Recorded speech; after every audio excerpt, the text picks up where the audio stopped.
الرحيم. هتكلم النهاردة عن حاجة تهم الشباب المحامين والمواطنين. الناس بتسألنا عليها، تبقى خايفة منها. هي المعارضة مش معارضة استئنافية. المعارضة يعني كان عندك عليك حكم غيابي، رحت عملت فيه معارضة. فبنتكلم عن المعارضة الجزئية مش المعارضة الاستئنافية.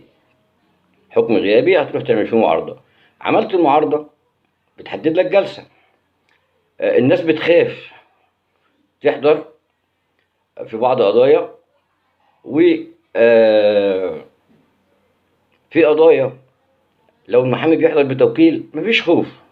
المحامي يحضر بتوكيل هيبقى الحكم اتأيد، مثلا ان الدايرة مش عاجباك او بتدي احكام فبيديك حكم.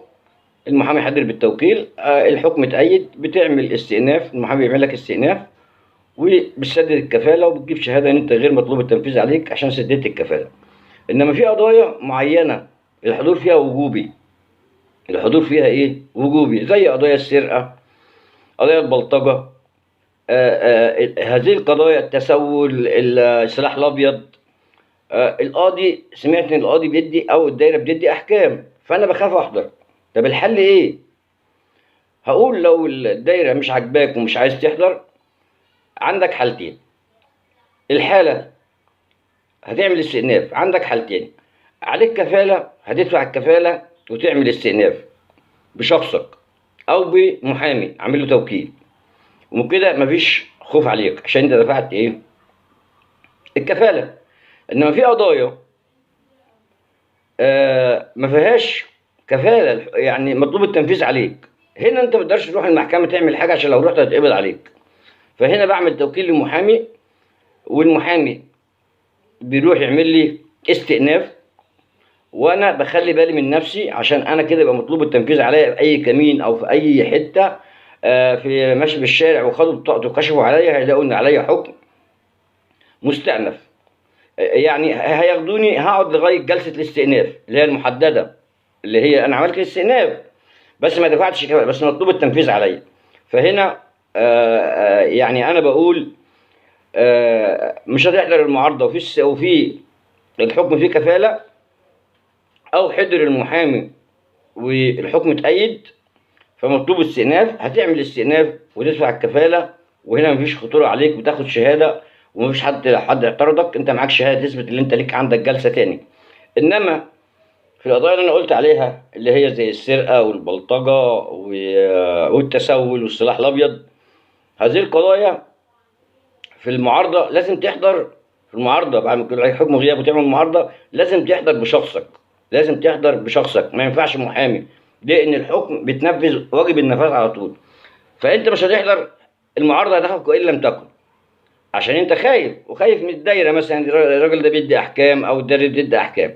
فهقول لك هنا انت تعمل بالنسبه للي هو الحكم بتاعنا مفيهوش كفاله، بتعمل توكيل لمحامي، بتخلي المحامي هو اللي يعمل لك الاستئناف وبيحدد لك جلسه استئناف. انت بتحافظ على نفسك لغايه جلسه الاستئناف، ولازم تحضر جلسه الاستئناف عشان لو ما حضرتش ليك معارضه استئنافيه، بس انت بتطول ايه؟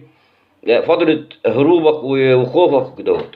انما بنصحك، عملت استئناف لازم حضورك وجوبي في الاستئناف، لازم تحضر. بس خلال المده بين جلسه المعارضه والاستئناف بتاعك حافظ على نفسك ان انت لو دخلت في كمين او كشفوا عليك هيتقبض عليك وهتقعد مستني لغايه ميعاد الجلسه.